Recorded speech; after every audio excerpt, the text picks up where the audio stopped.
Olá, tudo bem com você? Que bom que você está aí para mais uma vez nós estudarmos a Bíblia. O estudo que nós estamos usando é esse aqui, ó. Jesus, o restaurador da vida. E hoje nós vamos usar o estudo de número 6, Jesus e a intercessão. Vamos fazer uma oração para iniciarmos o nosso estudo? Oremos.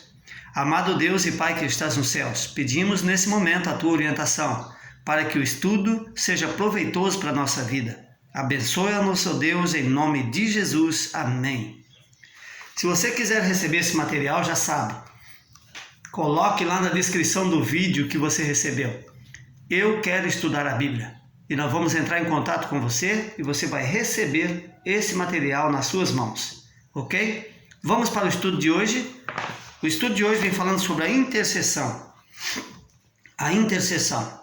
Bom, a Bíblia vai nos dar as respostas a todas as perguntas que nós tirarmos aqui do nosso estudo. A primeira pergunta vem aqui nos dizendo o seguinte: por que Deus ordenou que Moisés construísse um tabernáculo?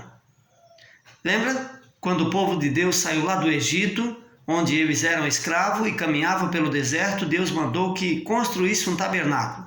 Era uma tenda, era um santuário, não era tão grande, mas ali era a representatividade de Deus. Para que Deus mandou que Moisés construísse esse santuário, esse tabernáculo? Vamos ver o que diz a Bíblia?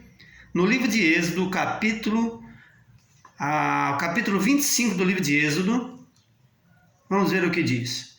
A partir do verso 8, 25, eu estou aqui com o meu aplicativo aberto, que é para ser mais rápido, mas você pode conferir aí na sua Bíblia.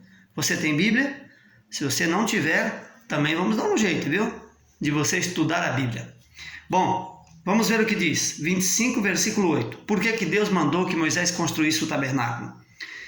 O verso 8 diz assim: e me farão um santuário para que eu possa habitar no meio deles. Olha que privilégio!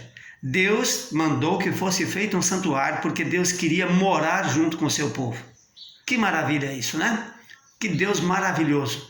Ele não somente nos criou, mas também deseja morar conosco. E Deus deu essa ordem a Moisés. Então Moisés construiu o tabernáculo, o povo morava fora e Deus morava ali no tabernáculo, e vez ou outra podia se ver visivelmente ali, através dos símbolos, ali a presença de Deus no santuário.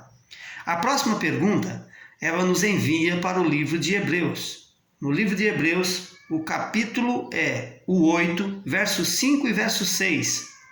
Moisés havia construído um tabernáculo, mas da onde Moisés tirou a ideia da construção do tabernáculo?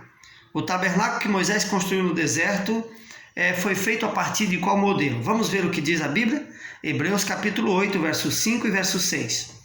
Os quais ministram em figura e sombra das coisas celestes, assim como foi com Moisés divinamente instruído quando estava para construir o tabernáculo. Pois diz ele: vê que faças todas as coisas de acordo com o modelo que te foi mostrado no monte. Agora, com efeito, obteve Jesus ministério tanto mais excelente, quanto é ele também mediador da superior aliança, instruída com base em superiores promessas. O que é um modelo? O modelo, ele parte daquilo que é original. Então, veja bem, Deus havia dito a Moisés que construísse o tabernáculo conforme um modelo, mas esse modelo, o original, existia onde? A Bíblia está dizendo que no céu existia o modelo original, existia o principal. E aquilo que Moisés construiu na terra era um modelo daquilo que já existia. Vamos ainda para mais um texto da Bíblia. No livro de Êxodo, capítulo 28, o verso 38. Vamos ver o que diz a palavra de Deus?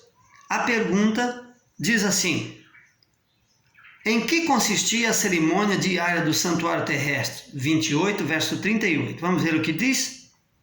28, versículo 38. Vamos lá. Lembre-se, hoje nós estamos estudando sobre intercessão. Olha o que diz aqui.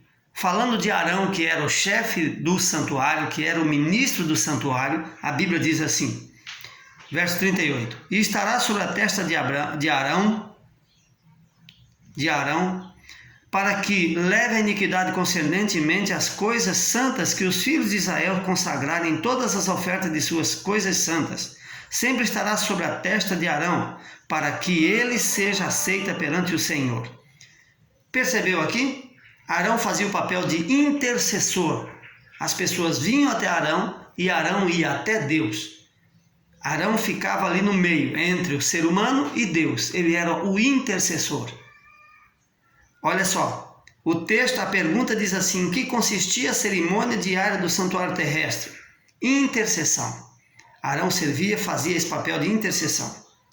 A pergunta número 4 vai nos levar novamente lá para o livro de Hebreus. E é para lá que vamos, e é de lá que vamos tirar a resposta para a pergunta número 4.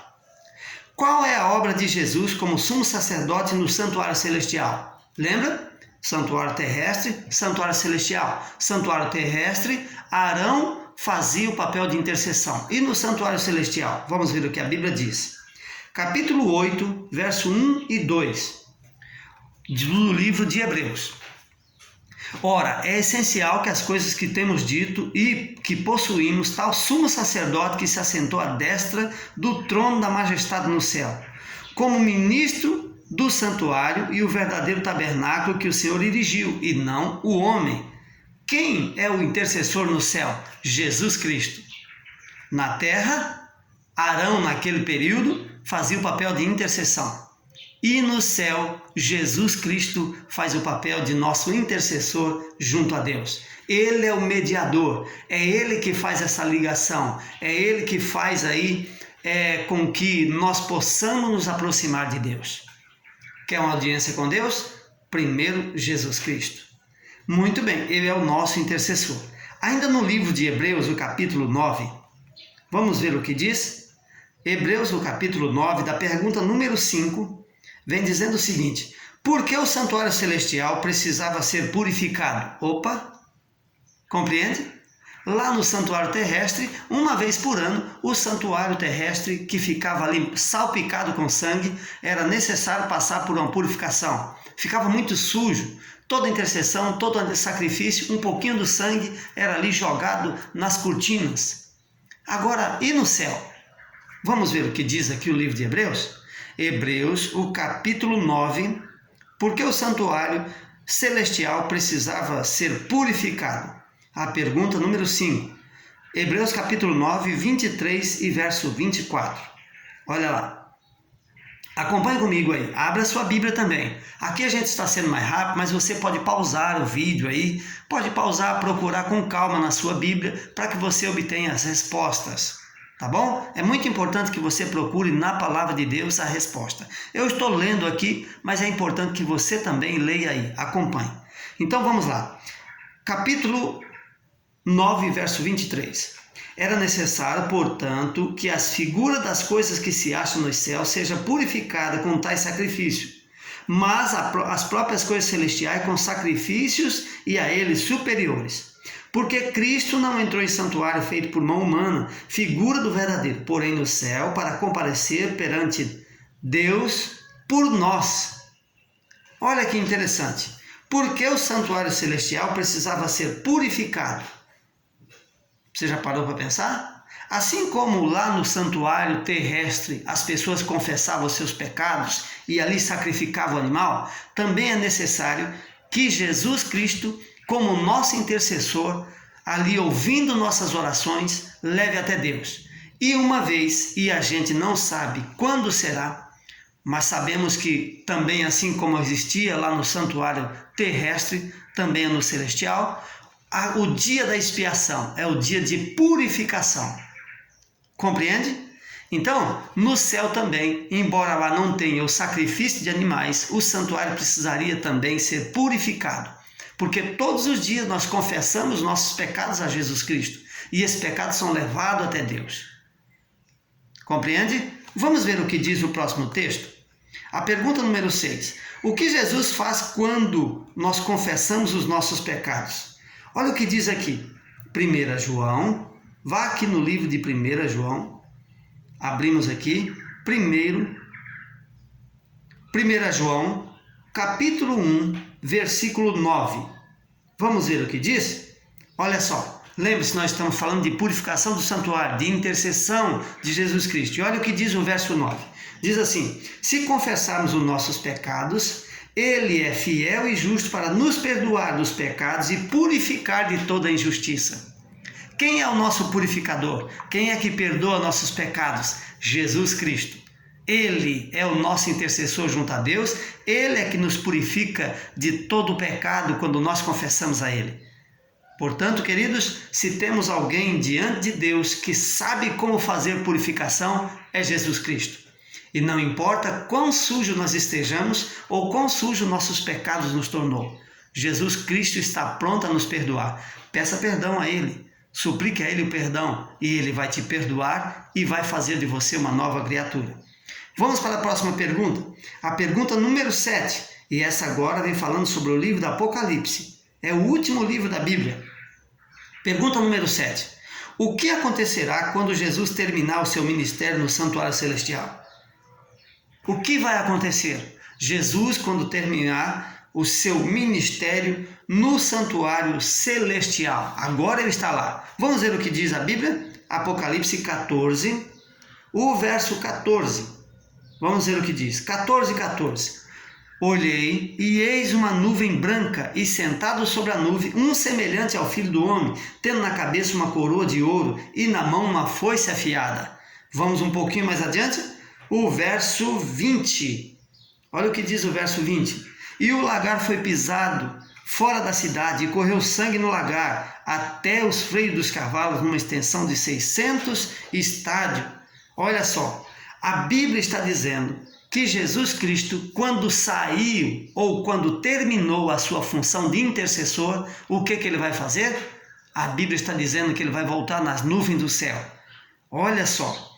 Então, aí o texto também aqui do livro de Apocalipse, 17, diz assim: então saiu do santuário que se encontra no céu outro anjo, tendo ele mesmo também uma foice afiada.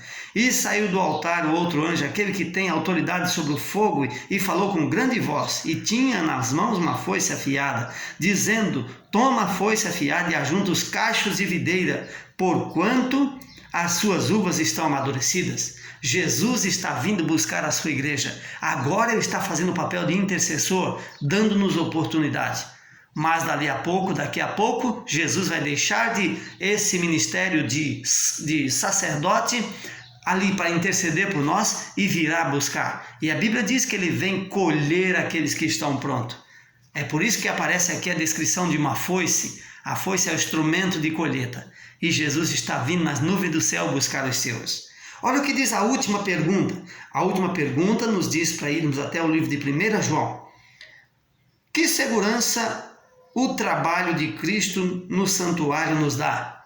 Que segurança? Vejamos o que diz aqui o livro de 1 João, o capítulo é o 2. Capítulo 2, verso 1 e 2. Diz assim: Filhinhos meus, essas coisas vos escrevo para que não pequeis. Se todavia alguém pecar, temos um advogado junto ao Pai, Jesus Cristo. Ele é a propiciação por nossos pecados, e não somente pelos nossos próprios, mas ainda pelos do mundo inteiro. Olha o que diz a Bíblia, que Jesus é o nosso advogado, é Ele que defende nossas causas. Não importa quão distante você tenha ido de Deus, nós temos um advogado que defende nossas causas. Não importa quantas sejam as acusações que Satanás tem feito contra você, nós temos um advogado que nunca perdeu uma questão. Compreendeu? Que Jesus abençoe você, viu? Vamos fazer mais uma oração para terminar? Amado Deus, obrigado, porque temos a plena certeza de que Jesus está intercedendo por nós. Ele é o nosso advogado celestial. Nos abençoe. Que o Teu Espírito Santo nos impressione o coração para confessarmos ao Senhor os nossos pecados e abandonar. Em nome de Jesus Cristo é que nós pedimos, ó Deus. Amém. Que Jesus te abençoe e até o nosso próximo encontro.